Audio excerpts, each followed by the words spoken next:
Marlène Schiappa sur le plateau de C8 hier avec Cyril Hanouna.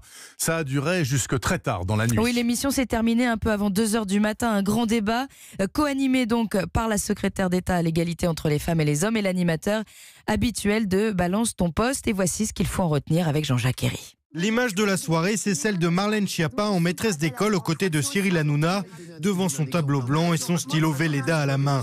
Tour à tour, les invités viennent présenter leurs propositions, comme Xavier, qui veut remettre en place l'ISF. Du coup, votre proposition, qu'est-ce que c'est? Alors, de remonter le seuil de déclenchement, on aurait un taux jusqu'à 100 millions de 2%, il n'y a plus de bouclier, c'est-à-dire que tu payes ton ISF. Alors, moi j'espère que Madame la Ministre suit. Moi, dans les chiffres, je suis perdu. Et quand on ne comprend pas tout, les chroniqueurs habituels de l'émission sont là pour recadrer. Ici, Éric Nolot. Je suis pour la remise à plat de tout ce qui s'apparente, et l'ISF pour moi en est une, plutôt la réforme de l'ISF aux niches fiscales. Sur Twitter, le public vote en temps réel pour les propositions. Sur le plateau, Marlène Schiappa, elle semble exaltée par le grand débat. Vous allez au PMU. Chérie, amène le gigot là. Et vous enregistrez sur granddébat.fr et vos propositions, elles seront remontées dans le cadre du grand débat. On brasse des thèmes très larges, de la parité homme-femme au pouvoir d'achat, en passant par le malaise des agriculteurs. Résultat, ça part un peu dans tous les sens. Le monsieur loyal de la soirée s'en rend d'ailleurs très vite compte. C'est vrai que c'est pas évident de tout synthétiser. Bref, une émission qui s'est éternisée, parfois un peu poussive, et malgré tout, à l'arrivée, 7 propositions concrètes sur des thèmes diversifiés